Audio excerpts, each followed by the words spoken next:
안녕하세요. 김성길 목사와 함께하는 예수님의 성품 이야기입니다. 제 3단원이죠. 예수님 이야기는 크게 4단원으로 구성되어 있습니다. 제 1단원은 구세주 예수 그리스도, 당신에게 예수는 누구인가 기억나시죠? 제 2단원에서는 예수님의 리더십, 예수님은 구세주일 뿐만 아니라 이 땅에 오셔서 우리를 이끌어 가신, 삶을 앞서가며 살아주신 분이기 때문에 그분이 보여주신 리더십의 모습이죠.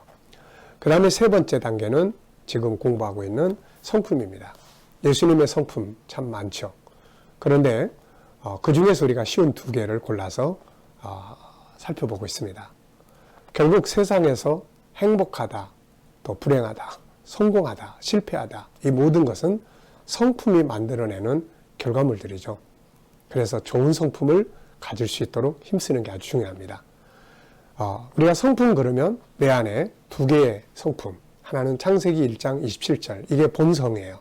이게 본래 나의 모습이에요. 하나님을 닮은 좋은 성품들, 이걸 이제 찾아내는 거예요. 이걸 찾아내고 이걸 키워가는 거죠.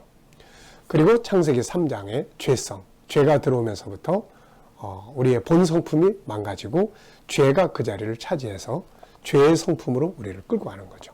그래서 이 죄의 성품이 앞에 먼저 나타나면 항상 실패하고 불행해져요. 그런데 창세기 1장 27절에 하나님의 선한 성품이 먼저 나타나면 우리의 삶이 행복해지게 됩니다. 이거를 보여주신 분이 바로 예수 그리스도예요. 그래서 예수님이 보여주신 그분의 성품을 우리가 살펴보면서 우리 안에 하나님이 담아놓으신, 주님이 담아놓으신 그 성품을 다시 회복하고 훈련하는 것이죠. 성품은 훈련입니다. 교육과 훈련을 통해서 변화해 갈 수 있게 되는 것이죠. 오리지널 재료가 우리 안에 있잖아요. 그래서 가능한 겁니다. 자, 그동안 우리가 살펴본 성품은 총 30가지입니다.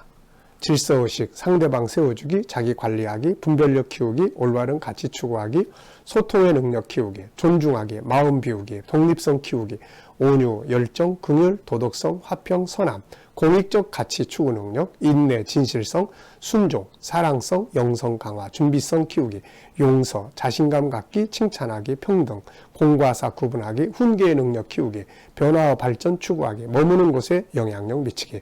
이렇게 총 30가지의 성품을 살펴봤습니다. 이미 우리가 여러분들이 살아가시는 성품도 있을 거고 조금 변화를 줘야 될 성품도 있을 거예요. 물론 항상 죄의 도전을 받기 때문에 우리가 이렇게 좋은 성품대로만 살지 못할 때가 많아요. 그렇다고 해서 그냥 내비두는 것은 올바른 일이 아니죠. 특히 우리 아이들이 좋은 성품을 자꾸 키워갈 수 있도록 훈련하는 것은 아주 중요한 일입니다. 자, 이 시간에는 이제 31번째로 성장의 성품에 대해서 이야기를 나눠보려고 합니다. 성장의 능력. 자, 여기서는 성장의 능력이라고 이야기를 했어요. 성장은 능력이죠. 커가는 만큼 힘이 생기기 때문에요. 그래서 성장의 성품. 사람은 이것과 비슷한 게 뭐냐면 변화와 발전의 또 욕구예요. 그 인간은 내면의 세계 속에 천국에서 영원히 살도록 하는 본능이 있기 때문에 이 천국에서 영원히 살고자 하는 이 본능이 현실적으로 나타나는 것들이 뭐냐면은 변화하고 싶다, 발전하고 싶다고 하는 이 욕구거든요.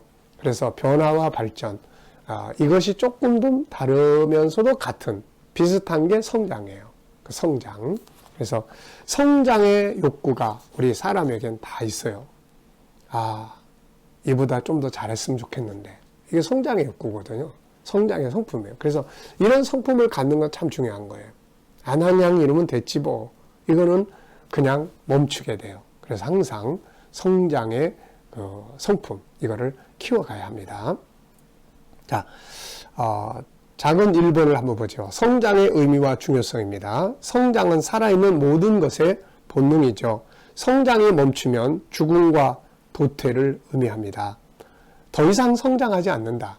그러면 이제 도태되는 과정으로 가는 거죠. 식물도 동물도 모든 생물도 사람도 마찬가지입니다. 성장을 해야 새로운 싹을 내고 잎을 내고 꽃을 피우고 열매를 맺는 거죠. 그런데 성장이 딱 멈추면 고목나무가 됩니다. 고목나무가 되면 이제는 잎도 안 나오고 죽는 거죠. 그래서 성장이라는 성품이 항상 발전하도록 노력해야 됩니다. 성경에서도 많은 부분에서 이 성장을 말씀하고 있어요.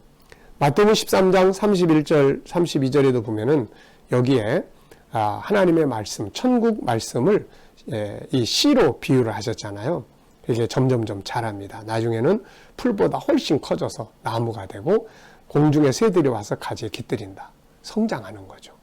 성장하는 거예요. 에베소 4장 13절로 15절도 보면은 우리가 다 하나님의 아들을 믿는 것과 아는 일에 하나가 되어 온전한 사람을 이루어 그리스도의 장성한 분량이 충만한 데까지 이르니. 예수님은 충만하신 분이에요. 그분은 더 이상 성장이라는 게 필요 없죠. 그분은 완전하신 분이니까요. 근데 우리는 불완전함 속에서 출발을 해요. 그래서 완전함을 향해서 계속 성장해 가야 되는 거죠. 그래서 충성한 그리스도의 장성한 분량이 충만한 자리까지 예수님만큼 성장해야 된다는 이야기입니다. 성장해야 될 이유가 뭐냐면 우리가 이제부터 어린아이가 되지 아니하여 사람의 속임수와 간사한 유혹에 빠져 온갖 교훈의 풍조에 밀려 요동하지 않게 하려 함이라. 오직 사랑 안에서 참된 것을 하여 범사에 그에게까지 자랄지라. 그는 머리니 곧 그리스도라. 그래서 성장해야 될 것을 말씀하고 있어요. 아이가 태어나서 계속 성장하지 않는다면 어떤 질병에 시달리고 있는 것과 같은 것이죠.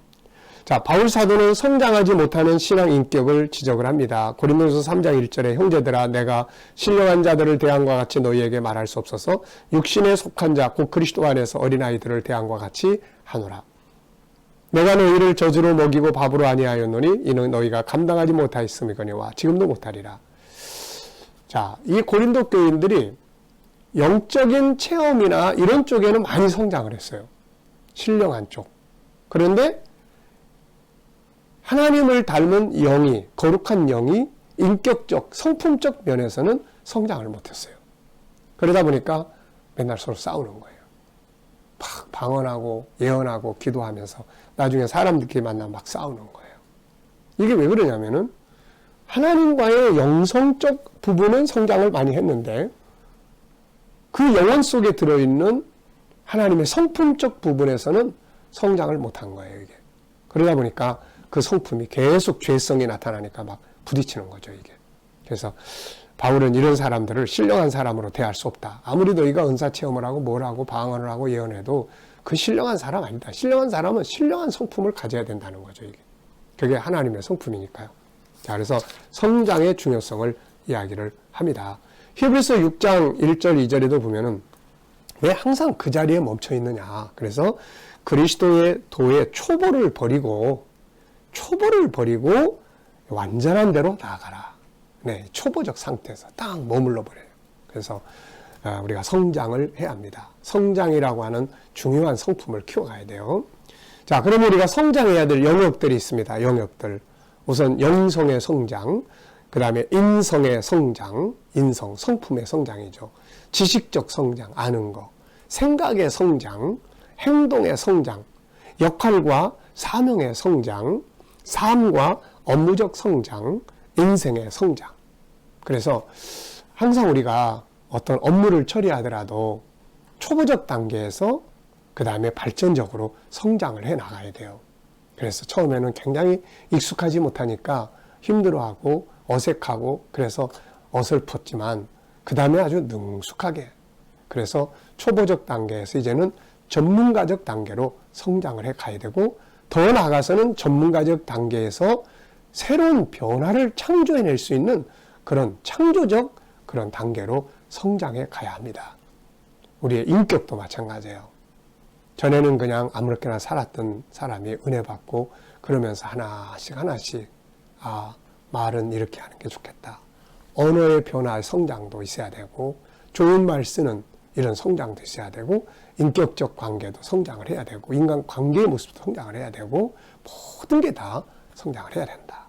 참 좋은 거잖아요. 성장을 해야 나무가 열매를 맺고 꽃 피고 열매 맺고 하는 거지. 조그만 상태에 머물러 있으면 안 되잖아요.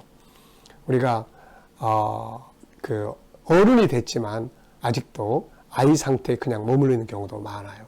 그래서 이런 부분들을 우리가 주의해서 내 생각과 가치관이나 이런 모든 면에서 다 인생의 목표, 가치관도 다 성장을 해야 돼요.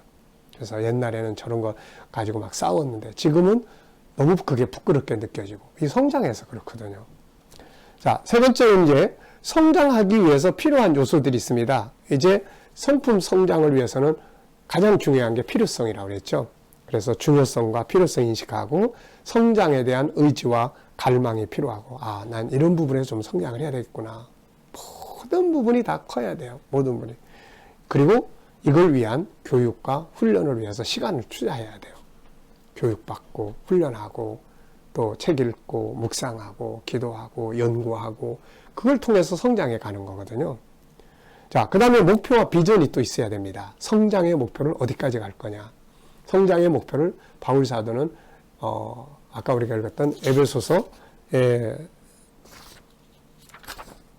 4장 13절에서 그리스도의 분량까지, 성장의 목표는 예수님까지 도달하는 데 있는 거죠. 자, 그 다음에 또 현실적으로도 우리가 그런 목표를 정해야 돼요. 우리가 비전, 목표 정할 때 항상 하나는 영적으로 어디까지 성장할 거냐, 하나는 현실적으로 내가 하는 일을 어디까지 발전시킬 거냐, 그 다음에는 사명적인 내가 하는 사명들은 어디까지 발전시킬 거냐, 이런 것들을 우리가 잘 이렇게 만들면 됩니다. 그 다음에 이제 반복 실천이에요. 그리고는 영성을 강화시키는 거죠. 은혜 충만하고 피드백 받는 거예요. 너는 왜 거꾸로 가냐? 너는 왜 나이 먹은 만큼 그러지 못하고 그냥 어린 애로 다시 돌아가냐? 우리 그런 말 들을 때 있잖아요. 그래서 피드백, 내가 어떠세요? 내가 좀 더 성장해야 될 영역이 뭐라고 생각하십니까?